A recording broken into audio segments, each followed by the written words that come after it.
भगवान ने कहा पहले संबंध बनाता है, फिर पालन पोषण की चिंता से जीवन भर जलता है, अंग अंग जलता है।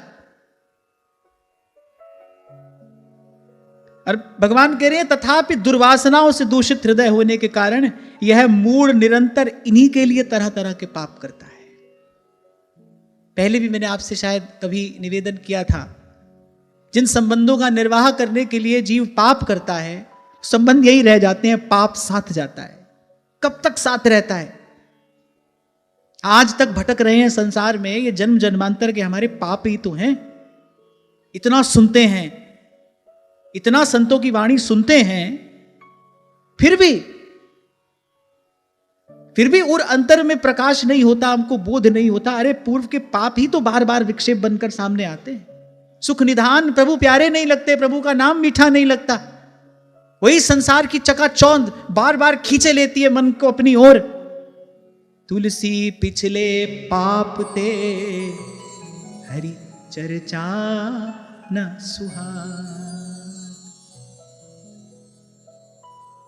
इसलिए मैंने आपसे कहा था बालक का विवाह हो जाए उसके बाद घर में मत रहो।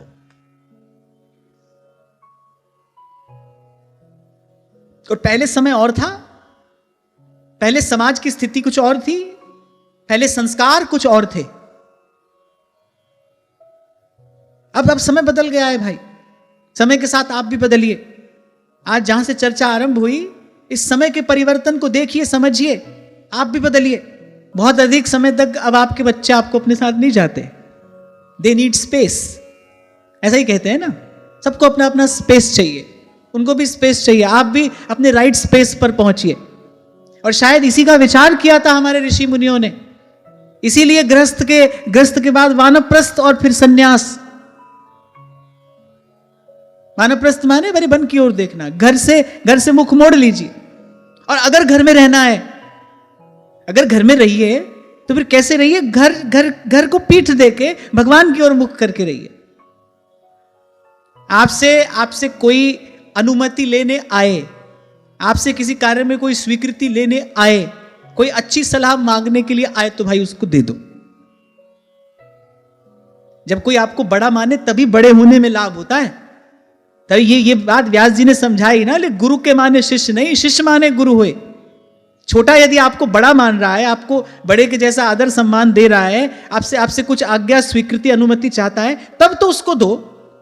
अरे हमारे यहां तो ये परंपरा बड़े पहले से है कि बिना पूछे ज्ञान न दीजिए, बिना जिज्ञासु के बोले ज्ञान देने की आवश्यकता नहीं है। आपसे मैंने कहा था, ये तो भाई अब ऐसा समय आ गया, यहां हर चौक चौराहे पर ये ज्ञान की दुकान लगी, ज्ञान बट रहा है। पहले ऐसा नहीं था, पहले ऐसा नहीं था। जब ये संवाद पूर्ण होगा, भगवान कहेंगे कि माता इसे केवल अधिकारी व्यक्ति के ही सन्मुख कहना चाहिए, अनधिकारी के सन्मुख नहीं।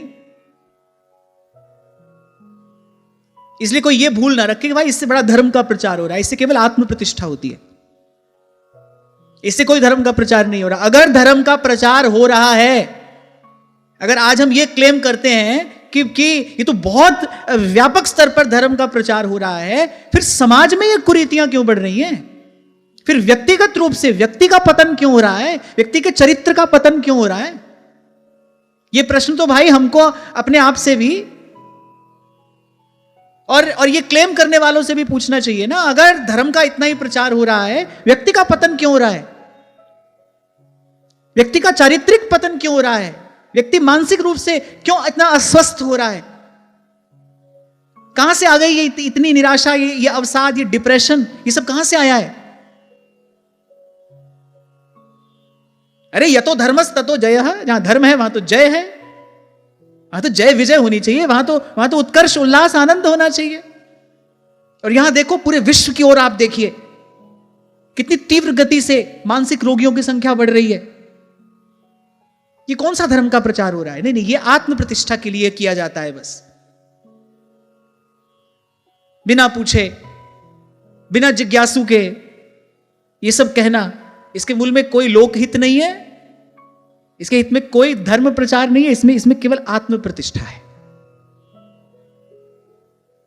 तो इसलिए घर में भी इसी विधि रहिए। मैंने कहा ना, ये सत्शास्त्र जो है हमको बड़ी सुंदर जीवन शैली सिखा रहे हैं। इसी विधि घर में भी रहिए। छोटे आपको बड़ा माने तो आप बड़े बन के रहिए, न माने, यदि वो नहीं मानते तो डोंट इंटरप्ट, हस्तक्षेप मत करिए। केवल आपके मन की शांति भंग होगी और कुछ नहीं होगा, कुछ नहीं होगा। संतों ने तो ये बात बहुत पहले समझ ली, कहा कही भली को ना करे, तू न बोल मतिमंद, सब ज्ञानी सब ही चतुर, उर प्रेरक हित चंद। और आज तो छोटे छोटे बच्चे कहते हैं इट्स माय लाइफ। आप कौन है? अरे जब कोई लेना ही नहीं चाहता आप कैसे दोगे? मैंने आपसे कहा था यदि लेने वाला ना हो तो कोई दे ही नहीं सकता। जब आपसे कोई ज्ञान लेना ही नहीं चाहता, आप ऐसे ही ज्ञान बघारे जा रहे हो, ऐसा कर लो वैसा कर लो। अब आप कहो कि बच्चे जैसा करते हैं उनको करने दें, प्रार्थना करो। यदि वस्तुतः उनका कल्याण चाहते हो, उनको सद्विचार दो अवश्य, पर उनके प्रति सद्भाव रख के प्रभु से प्रार्थना करो। उसी से कहना चाहिए जो सुने, और केवल सुने नहीं माने। सुन तो कोई भी लेता है, उसी से कहिए जो सुने भी, आपकी स्थिति को समझे भी, और फिर आपकी बात माने भी। कहने वाला कहता है मांगो उसी से जो दे खुशी से, और कहे ना किसी से। उसको कहिए अपनी बात, जो आपकी स्थिति समझे, जो आपकी बात माने, जो आपको कुछ उत्तर दे। यहां कौन सुनने मानने वाला है? कबीर कहते हैं, बोले कहता कहता थक गया, कहा ना सुनिया कोई। बोले भाई हम जीवन भर कहते रहे, किसी ने नहीं सुना। अरे उनकी बात नहीं सुनी, हम कौन है? इसीलिए ध्रुवदास जी ने कहा तो है बिगानी का परी अपनी निबेर। अब भाई प्रारब्ध से हमको संबंध मिले थे, उनके प्रति जितना हमारा कर्तव्य था हमने ईमानदारी से उसका निर्वाह किया। अब चलिए, कोई नहीं पकड़ता है आपको, आप ही पकड़ते हैं सबको। सीधे सरल शब्दों में मैं आपको ये बात कह रहा हूं, आपको कोई नहीं पकड़ता, पकड़ ही नहीं सकता, आप पकड़ते हैं। यदि इस चेतन जीव की स्वीकृति ना हो तो कोई भी बंधन इसको बांध नहीं सकता। आपकी स्वीकृति से बंधन है, आपकी मान्यता से बंधन है, आपके मान लेने से बंधन है।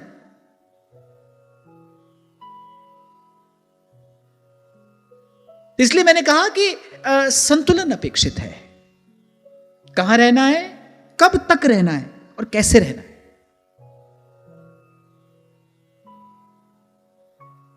नहीं तो भाई भगवान कह रहे हैं, भाई नहीं तो जीव को उसकी दुर्दशा से कोई नहीं बचा सकता। बोले पहले संबंध बनाता है, फिर उनके पालन पोषण के लिए बोले जीवन भर जलता है, तपता है, अनेक अनेक प्रकार के पाप करता है। बोले वो सब संबंध तो यहीं धरे रह जाते हैं, पाप साथ जाता है और फिर अनंत अनंत जन्मों तक उसे फिर इसी संस्कृति में डालता है। और बोले बहुत प्रयास करके थोड़ी देर के लिए कोई दुख मिट भी जाए, उसी को सुख मानने लगता है। दुख का मिटना सुख नहीं है, सूक्ष्म बात है। दुख का समाप्त होना सुख नहीं है। और हम आज तक यही तो समझते आए, थोड़ा दुख दूर हुआ हमको बड़े सुखी हो गए। नहीं नहीं, कहे कबीर बिन भजन के कुशल कहां ते होए।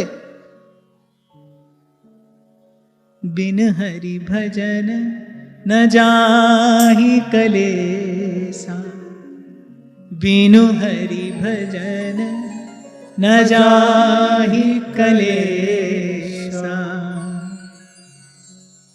फिर आगे भगवान कह रहे, बोले यही दुर्गति रुकती नहीं उसकी। अगर उसको कोई जगाने वाला ना हो, अगर जीवन में संत ना आए, सत्संग ना आए, तो बोले जन्म जन्म तक यही दुर्गति जीव की होती है। अर्थैरापादितैर् गुर्व्या हिंसये तस्ततश्चतान्, पुष्णाति येषां पोषेण शेषभुग्यात्यधः स्वयं। बोले जहां तहां से छल करके, कपट करके, पाप करके अपने घर वालों के पोषण के लिए व्यक्ति धन कमा कर लाता है, वस्तुएं एकत्रित करके लाता है, और स्वयं तो बोले उनका ही बचा खाकर तृप्त हो जाता है। ये क्या है? बोले ये उस मोह का अतिरेक है, मोह का अतिरेक। मैं कहता हूं अपने आप को साधक कहने वाला व्यक्ति, जिसको भगवान के अस्तित्व पर विश्वास है, जिसकी शास्त्र में श्रद्धा है, वो ये कैसे कह सकता है भाई मुझे अपने बच्चों के लिए कमा के रखना है? कैसे कह सकता है? किसी भी दृष्टि से ये मूढ़ता और अज्ञान की पराकाष्ठा है, पराकाष्ठा, एक्सट्रीम।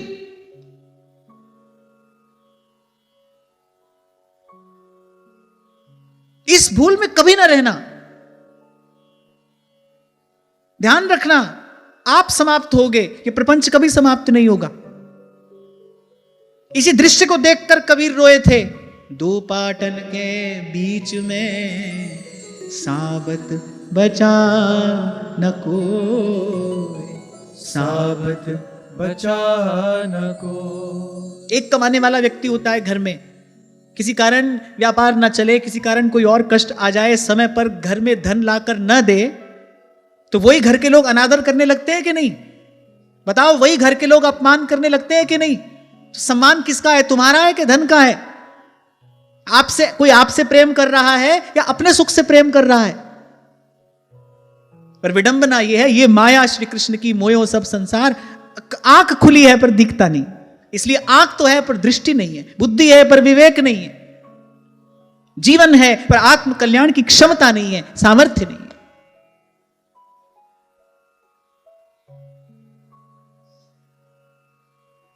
यहां भगवान कह रहे हैं फिर ऐसी स्थिति आती है जब शरीर अशक्त हो जाता है, वो धन लाने में असमर्थ हो जाता है,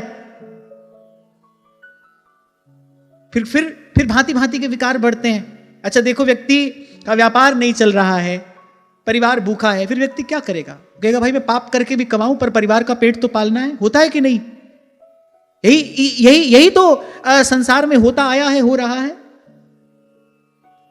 फिर भगवान कह रहे हैं जब मंद भाग्य के कारण इसका कोई प्रयत्न नहीं चलता और यह मंद बुद्धि धनहीन होकर कुटुंब के भरण पोषण में असमर्थ हो जाता है, और तब अत्यंत दीन और चिंतातुर होकर, व्याकुल होकर पहले बेचारा पड़ जाता है, तिरस्कृत होकर, अपमानित होकर।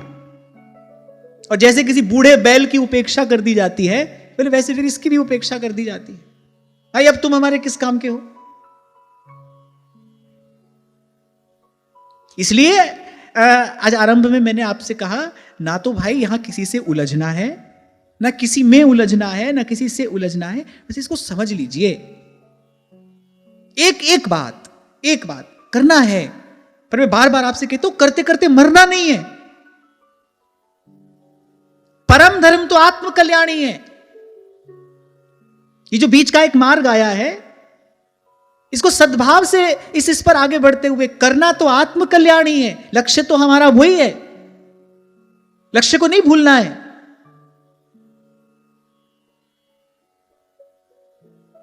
हम उलझे बिना नहीं रह पाते, हमारे साथ झंझट क्या है, हम उलझे बिना नहीं रह पाते। अब एक माता का कर्तव्य है बालक के लिए, कुछ कर्तव्य है माता का बालक के लिए, लेकिन कहां तक है? जब तक वो बालक है। जिस दिन बालक अपने आप को बड़ा समझने लगे, जब वो अपने आप को बालक ही नहीं समझ रहा है, जब वो आपको बड़ा माने नहीं रहा है, आप उसके शिक्षक कैसे बनोगे? आप उसको सद्विचार कैसे दोगे जब वो आपसे लेना ही नहीं चाहता, ग्रहण ही नहीं करना चाहता? ऐसी स्थिति में क्या किया जाए? स्थिति में भाई केवल भगवान से प्रार्थना करो। और मैं एक पग और आगे बढ़ूंगा, जब भगवान से ही प्रार्थना करनी है तो फिर तेरे मेरे के लिए, अपने पराये के लिए क्या, फिर तो सबके लिए प्रार्थना करो।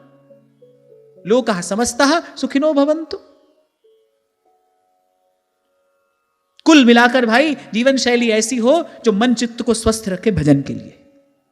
वो आपसे जैसे बन पड़े आप वैसे करिए।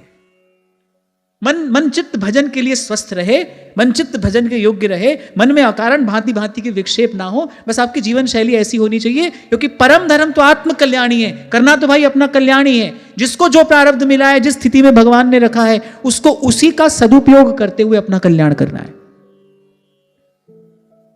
कुछ बहुत अच्छा है, कुछ बहुत अनुकूल है तो भगवान का धन्यवाद कर दो, कुछ प्रतिकूल है तो और धन्यवाद कर दो।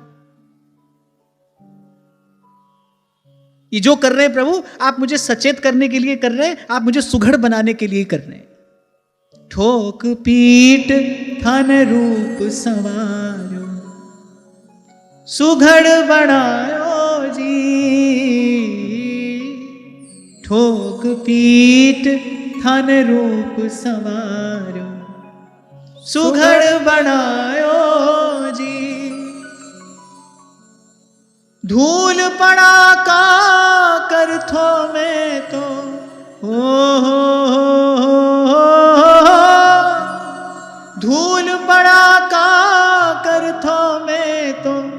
सिरे चढ़ायो जी, नाथ थरी शरणी आयो जी।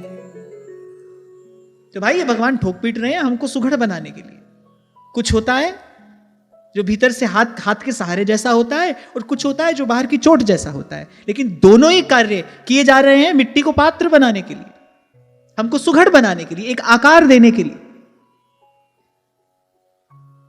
और यदि इसी व्यामोह में, इसी अज्ञान में जीवन की सांझ आ जाए, फिर भाई जब भजन करना था तब तो किया नहीं। अब शरीर भी अशक्त है, मन व्यथित है, चंचल है, व्याकुल है, अब कैसे भजन हो? फिर एक कोने में पड़े रहकर रोने के अतिरिक्त और कुछ हाथ नहीं आता।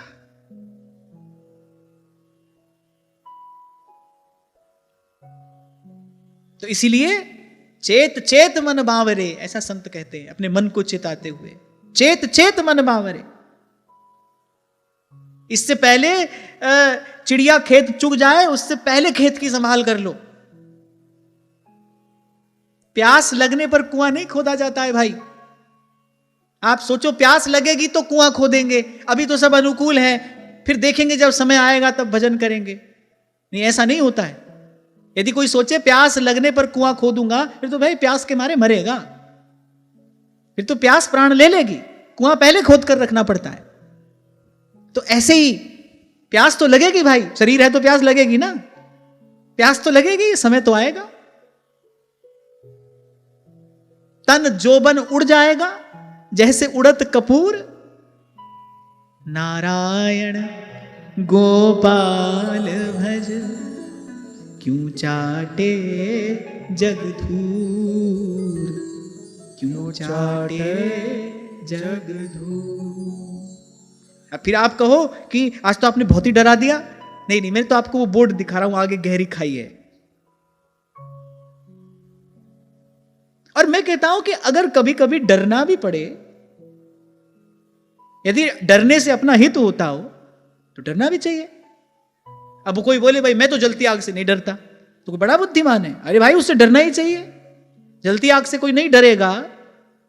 बोले मैं तो नहीं डरता, मैं तो गले लगा लूंगा इसको, मैं तो कूद जाऊंगा इसमें, तो कोई बहुत बड़ा पुरुषार्थ है, कोई वीरता है, ये तो मूर्खता है, मूर्खता है।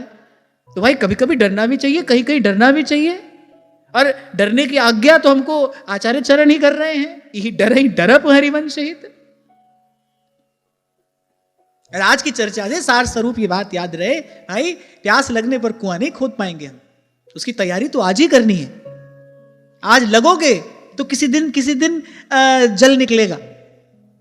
बनते बनते बात बनती है, लाख बार बिगड़ेगी, फिर बनते बनते बात बनेगी। इसलिए कल मैंने आपसे कहा था, इस सब बात किसके लिए? जो सच में साधक है, जो ईमानदारी से साधक है, जो अपने जीवन को साधना चाह रहा है, उसके लिए ये नहीं है। जो इत व्यवहार ना उत परमारथ, और जो बीचे बीच जन्म गंवा रहा है, उसके लिए नहीं है। मुझे तो एक व्यक्ति जो विषय भोग में लगा है, उसको कोई सुध ही नहीं है अपने कल्याण की, अपना खा रहा है, पी रहा है, सो रहा है, मुझे तो उससे भी ज्यादा दया उस पर आती है जो बेचारा बीच में लटका है, ना इधर का है ना उधर का है, जो बीचे बीच में जन्म गंवा रहा है, जो कहीं का भी नहीं हो पा रहा है। बड़ी दयनीय अवस्था तो उसकी है, दुर्दशा तो उसकी है।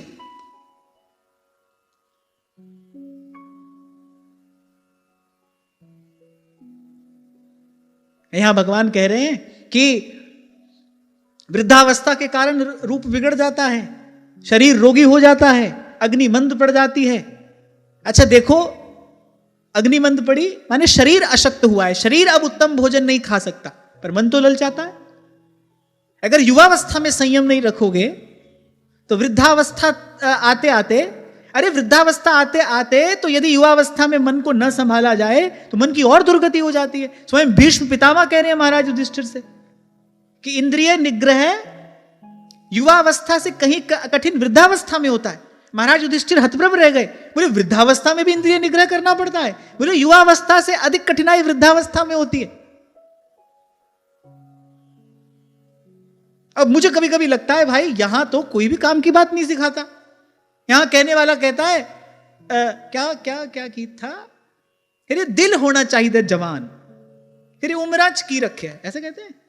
लो बताओ, अरे इसमें कुछ करना थोड़ी है। यदि मन को नहीं संभालो तो मन की वासना तो बलवती होती चली जाती है। शरीर वृद्ध होता है, मन थोड़ी वृद्ध होता है, वासना थोड़ी वृद्ध होती है। वो तो जितना आपने उसमें घी डाला वो उतनी और भड़केगी। तभी कल मैंने आपको कहा था संभलने का समय आज है, अब।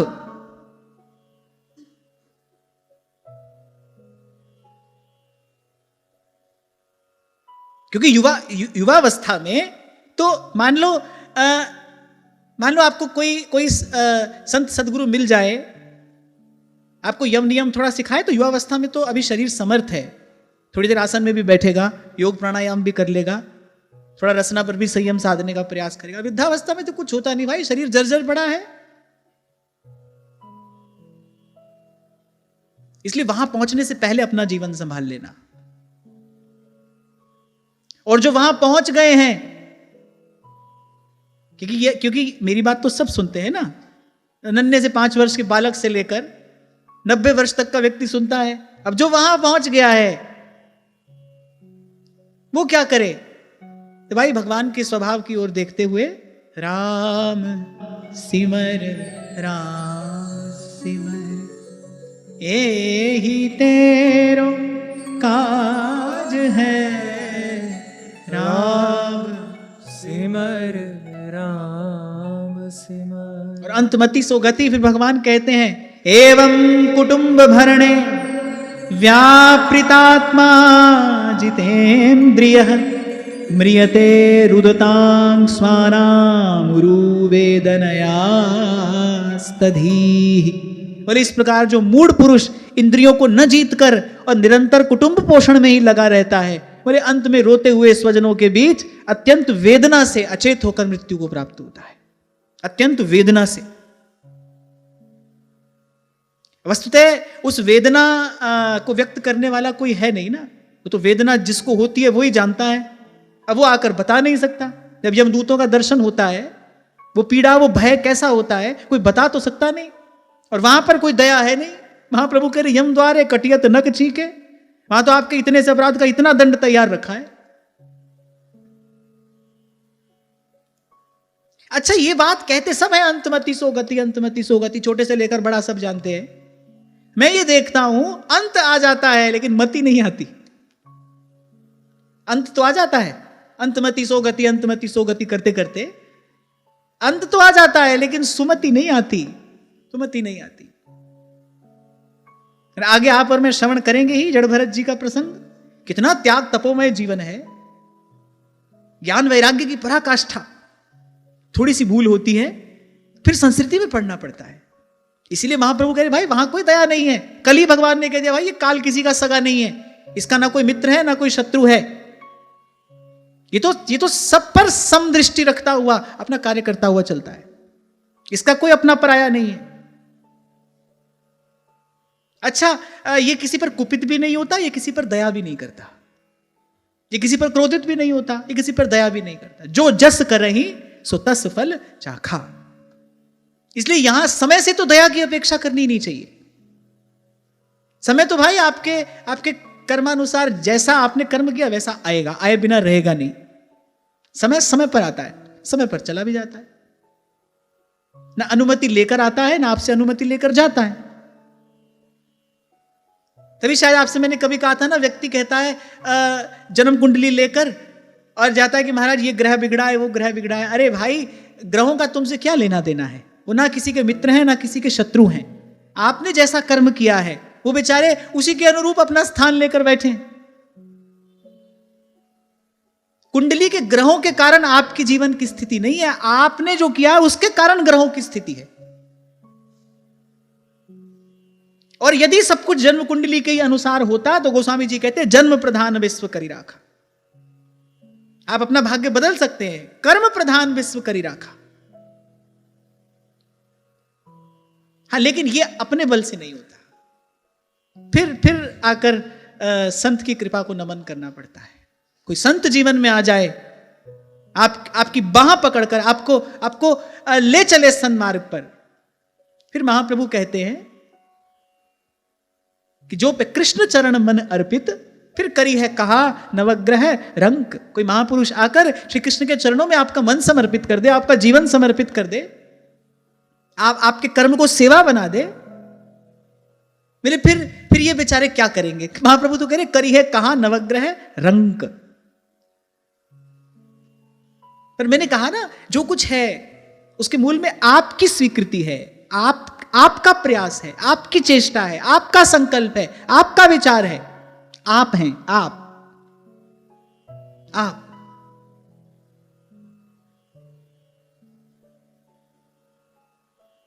बलि बलि योद्धा, एक राजा की कथा, मैं तो आपको केवल सार की बात बता रहा हूं। बलि बलि योद्धा उसने खड़े कर दिए, जितने योद्धा थे सब लगा दिए कि भाई मृत्यु मुझे लेकर जाने ना पाए। और नारायण स्वामी कहते हैं सबके बीच में उस सुदृढ़ दुर्ग में से काल लेकर जाता है। कोई रोक सकता है? कोई क्या करेगा भाई? क्या कर सका और क्या कर पाएगा? इसलिए बारू की भीत जैसे, बारू की भीत जैसे वसुधा को राज है। राम सिमर राम सिमर, यही तेरो काज है। राम सिमर राम सिमर। आगे भगवान ने बताया फिर यमदूत उसको कैसे कैसे पुरस्कार देते हैं, जो किया है पहले किस प्रकार उसको ले जाते हैं वहां तक। अच्छा, यमदूत कैसे हैं बताऊं? जबकि निर्णय तो यमराज को करना है, निर्णय तो यमराज को करना है ना भाई, इसको क्या दंड दिया जाना चाहिए, कितना दंड दिया जाना चाहिए। पर वो भी यमदूत हैं, उनका भी अपना एक स्वभाव है। वो कह रहे भाई इसको वहां पहुंचाने से पहले थोड़े अपने हाथ हम भी सेक लें।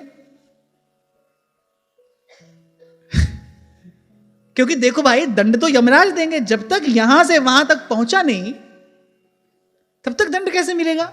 उनको क्या पता इसने क्या किया है। वो तो भाई लेखा जोखा चित्रगुप्त महाराज के पास में है, वो बताएंगे भाई ये किया है और यहां भेजना है, यहां पहुंचाना है, यहां धरना है, ये तो वो बताएंगे। पर यमदूत भगवान ही कह रहे हैं। अच्छा, मैं अपनी तरफ से थोड़ी कह रहा हूं, भगवान कह रहे हैं बोले यहां से लेकर वहां तक फिर ठुकाई पिटाई करते यमदूत जाते हैं। तो मैं सोच रहा था इनका ये कैसे करते हैं भाई। फिर मुझे लगा भाई यम के दूत हैं, उनका भी अपना एक स्वभाव है। वो सोचते हैं भाई इसके बाद हमको मौका मिलेगा कि नहीं मिलेगा, तो हम भी थोड़ा आनंद ले ले। तो वो वहां तक उसको वहां पहुंचाने से पहले आनंद लेते जाते हैं। अब वो मैं आपको बताऊंगा तो आप सच में डर जाओगे। तो इतने ही समझ लेना बुद्धिमानों, आपको इतना संकेत ही पर्याप्त होना चाहिए कि कैसी दुर्गति जीव की होती है, कैसी दुर्दशा जीव की होती है। और देखो प्रभु की कैसी कृपा है, हमको भारत भूमि पे जन्म मिला है। हम चाहे तो ऐसा कर सकते हैं, तेरे सेवक को पौकिछ नाही, तेरे सेवक को पौकिछ नाही, जमुना आवे नेड़े, जमुना आवे नेड़े। और फिर आगे कैसे कैसे नरकों की यातना, आगे श्रीमद् भागवत जी में उसका भी वर्णन किया गया है। अच्छा, कोई कहते हैं कि अरे स्वर्ग नरक सब यहीं पर है, कोई स्वर्ग नरक नहीं होता। ओशो रजनीश से बात कहता था महाराज जी, अरे कहीं स्वर्ग नरक नहीं होता। अब आज होता तो मैं जाकर उनसे पूछता कि बिना देखे आप किसी भी वस्तु के अस्तित्व पर, माने उसके होने या ना होने पर प्रश्न चिन्ह नहीं लगा सकते। हुआ क्या, एक बार उसी की चिंतन परंपरा का एक व्यक्ति मुझे फ्लाइट में मिल गया, मेरे बगल में बैठे थे, जैसे बातचीत शुरू हो गई तो बोले नहीं स्वर्ग नरक कुछ नहीं होता। तो मैंने कहा आपने गुलचुलिया का फूल देखा होगा? तो बोले नहीं हमने नहीं देखा। तो मैंने कहा उसके बारे में आप कुछ बताइए। बोले अरे जब हमने देखा ही नहीं तो कैसे बताएं। मैंने कहा नहीं, थोड़ा उसका गुण दोष आप उसके बारे में बताइए। बोले आप पागल हैं क्या, जब मैंने देखा ही नहीं तो मैं बताऊं कैसे। अब मैंने कहा मैं आपको सेम टू यू कहूं तो आपको अच्छा लगेगा? मैं भी तो यही आपसे कह रहा हूं, जब आपने देखा ही नहीं तो होने या ना होने के विषय में आपको निर्णय कैसे दे सकते हैं? हमारे शास्त्र में जो लिखा है वो एक एक शब्द त्रिकाल सत्य है।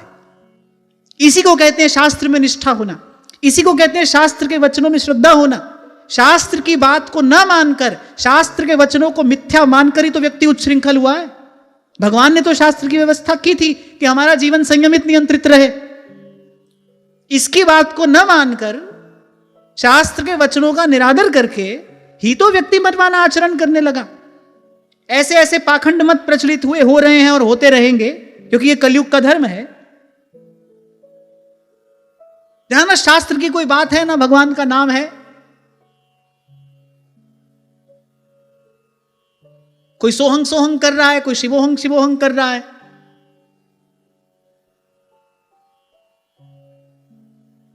हम तो भाई सदा सदा यही बात कहेंगे, सुनेंगे और सुनाएंगे, मानेंगे और प्रयास करके आपको भी मनाएंगे।